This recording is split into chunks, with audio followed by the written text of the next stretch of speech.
shit's in the safe. Got me a spot out the way. Nigga just tryna be safe. Let's get to sports talk. Beal talking about Paul Pierce on the Woj Pod. Here for it.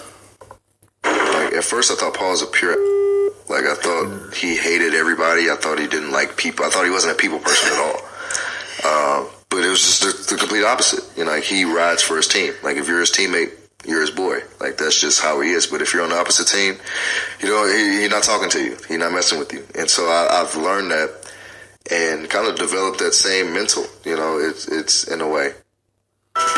Paul, you and Brad played together for one season. His teammate, he'd say he's the best player right now. I'm riding with my team. He's right. And that's what gave me my edge. That's who I was. You know, now you see everybody's friends and they take it light on each other. I never wanted to do that because I'm not taking it light on you. You know, we can be cool maybe later down the road, but during the season, these my teammates, I'm with them. Y'all over there, y'all over there. Leave me alone. I'm out to take your head off. Old school mentality. And He was just a different player. He just a person that was on the opposite team. Wasn't like that. He ain't gonna talk to you. Talk to him after the game. He just focused on trying to have his team win this game tonight. And that's what type of player Pierce was. It wasn't that he was a, you know, a-hole or nothing. It was just, like, that's the way he was. It's like you're on the opposite team. Then one year they came teammates and he seen Paul Pierce ain't like that. Like, he's down for his team. He'll sacrifice every day for his team. you don't see that no more. I covered a dozen plus playoff series with this man. One of the most enjoyable ever guys ever covered in the playoffs because he took it so seriously and he took some teams out mentally. He took some teams out mentally. I like that Brad says that it still has an impact on him today. Your impact on that Wizards team, just in that 1 year, I think was so huge. Impact on the Raptors that year was pretty really questionable why that didn't continue. Markelle Fultz scored a career-high 20 last night. It was against the Wizards, who have the worst defense in the NBA. Great offense, though. Brian, how significant is this? Just like in the micro, the Magic badly need scoring. They're one of the worst offensive teams in the league. Vucevic is out. They got to have points. So while it's a nice moment for him, they have got to get points. So they're going to need more of this in the future if they're going to try to stay in the playoff race. He's trending up, bro. I just like... He getting his career back on track. He got drafted to a team that already had a point guard established, and Ben Simmons. That's why I'm looking like, why would the Sixers take another point guard if you already know who your point guard is for the future, and you know Ben Simmons is your guy? Why would you draft another point guard? It wasn't gonna work there. That's why he could flourish with that team, because Philly already had a point guard. You don't draft another one. You already got that position taken care of. It's a good thing that he's ended up in Orlando. Orlando wanted him. They extend his contract because they patient with him. And look at that, he training up now. They want him there. They want that to be their future point guard. The fact that he's out there this year. Yes. I just like that. I mean, period. Absolutely. Look, I think anytime he's watching the ball go in the basket, that's a good thing. And he had a tremendous coat on after the game. So he's arguably one of the most important players for the Magic. He's arguably a top 30 point guard in the league. Arguably. Again, aliens. One day, the ball. We're going to talk about that. Luka Doncic has been drawing lots of MVP buzz this season. And at this table, the reminders and comparisons for Trae Young of their draft night trade continue to be unavoidable. Trae sat down with our voice Young. Take a listen to them discussing that. Does it bother you that people can't seem to separate you two guys just because of what happened on draft night? Yeah, I mean, for me, it bothers me just because, I just love playing. Like, I love playing basketball. I know he does, so it's two totally different situations, two totally different players.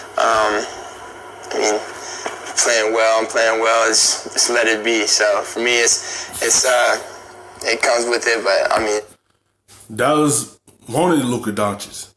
That's why they traded Trae Young to Atlanta. It's a win-win for both of them because what they doing for their teams.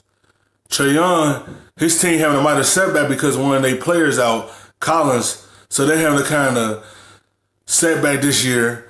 They was hoping to take a step forward, but things happen.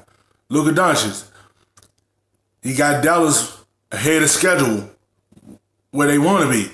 I think they 16-6. He got them where they want to be. They want to be back contending for a playoff spot soon. And he got them heading to that direction.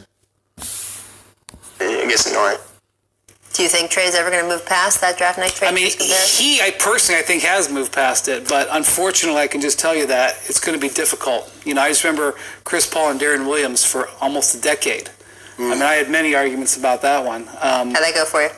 I was on Team Darren Williams. It didn't work out so well. I was also on Team Ryan Leaf, which my friends will tell you. This was always going to happen. For one, they play the same position. You might not be asked back tomorrow. They play the same position. They're always going to be linked. Right. Well, and the trade, and look, I will continue to remind people, and this is not a slight to Trae Young, but the trade went in the direction that they got a first-round pick along with Trae Young. So it was not a straight-up trade. And there is something you could say. There are teams that passed on Luka Doncic at number 1 and 2 that you're just going to look now and say, guys, what are you thinking, especially with the Kings? But with the Hawks, you could say, hey, they were unsure exactly what Luka's was going to be coming out of Europe. They hedged their bet by drafting Trae, who is going to be a player in this league. You know that already. And getting a first-round pick out of it. So that's why I think sometimes what did that first-round pick turn into? They used it to help move up in this. They ended up with Cam Reddish and DeAndre Hunter in this year's draft. So they sort of multiple players. I just, the link, when we talk about the link between them, don't forget that the pick you can defend Trae, not a trade but the reality is it's not going away. Right. Mark Spears recently interviewed Chris Paul for The Undefeated, speaking of whom. They discussed his current role on this young Thunder roster. CP3 also revealed how surprised he was when Rockets GM Daryl Morey informed him he was being traded back to OKC in July. You know why? Well, he'll tell you why. I was shocked, Chris said. Truth be told, I just talked to Daryl a couple days before the trade, and he said he wasn't going to trade me to Oklahoma City. That's funny because that is going to be the alert that pops up on everyone's phone because nobody knows that. But what the hell? I just said it. All right, Paul, you have been traded. You've been around a lot of players who've been dealt. How often are players told, no, we're not going to make that deal? You won't be included in that. I'm not included because Danny Ainge was straightforward with us. He was like, there's a possibility, Paul, you, Kevin, Ray, he brought us in the room, but this happens quite a lot. It happened to DeMar DeRozan. Mm-hmm. Remember we saw that? He was sitting with Masai in the summer in Vegas. Yeah, Summer League. Like, he's not going to. They always going to tell you that. Jim's always going to tell you, I'm not going to trade you. And then you go look on the TV on ESPN, you have been traded to such and such. Of course they was going to do that. They see you and James Harden want to see eye to eye. They chose James Harden over you because he is the franchise for Houston. Everything is circulating around him. And you're not saying eye to eye with the franchise player, they're going to send you away. And that's what they did. They chose James Harden because that's his team. They see you was going in collision with him, and they send you away. I like the David Griffin rule, which is no matter when you ask him, everybody's available to be traded. Right. Everybody. Right. What if the player personally came to you like, are you going to trade me? Like, that's kind of hard to have that conversation with your star player. My understanding is that Chris knew that this deal was percolating and that he was all for it with the idea that Russell would join him and James. Yeah, but he needed to look and see how that was probably going to be hard. If they would have kept Chris Paul and had James Harden and Westbrook, how was that going to work? That team wasn't going to work out because all three of them need a basketball in their hands. That team would have self-destruct because you can't have 3 ball handlers on the same team. Let alone you already got 2 ball handlers on the team, but they know how to play off one another. But at the same time, that wasn't going to work. So James Harden wanted Westbrook to come, and he got his wish. To happen. And so I believe he went to Daryl being like, well, I'm not going to get dealt. I understand his feelings. I don't know. That's it for us. Thanks to Brian Windhorst and Paul Pierce. They will be arguing who's the best player in the league tomorrow. Arguably, 3 o'clock Eastern on ESPN. I'm still the best player in the Thanks for watching ESPN on YouTube. For more